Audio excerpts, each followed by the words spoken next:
আয়াতুল কুরসি পড়ার ফজিলত ১। ঘর থেকে বের হওয়ার সময় পড়লে ৭০,০০০ ফেরেশতা আপনাকে হেফাজত করবে। ২। ঘরে প্রবেশ করার আগে পড়লে অভাব দূর হবে। ৩। অজুর পর পড়লে আল্লাহর দরবারে আপনার ৭০ ধাপ মর্যাদা বৃদ্ধি পাবে। ৪। রাতে ঘুমানোর সময় ৩ বার পড়লে সারা রাত আপনি আল্লাহর নিরাপত্তায় থাকবেন। ৫। ফরজ নামাজের পর পড়লে মৃত্যুর পর আপনার এক পা জমিনে এবং অন্য পা জান্নাতে থাকবে। এইরকম ইসলামী গুরুত্বপূর্ণ ভিডিও পেতে হালাল বাণী ইউটিউব চ্যানেলটি সাবস্ক্রাইব করে দিন। আয়াতুল কুরসি পড়ার ফজিলত ১।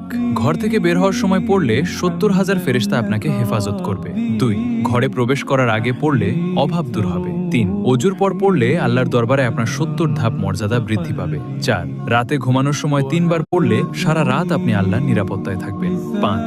ফরজ নামাজের পর পড়লে মৃত্যুর পর আপনার এক পা জমিনে এবং অন্য পা জান্নাতে থাকবে। এইরকম ইসলামী গুরুত্বপূর্ণ ভিডিও পেতে হালাল বাণী ইউটিউব চ্যানেলটি সাবস্ক্রাইব করে দিন। আয়াতুল কুরসি পড়ার ফজিলত ১। ঘর থেকে বের হওয়ার সময় পড়লে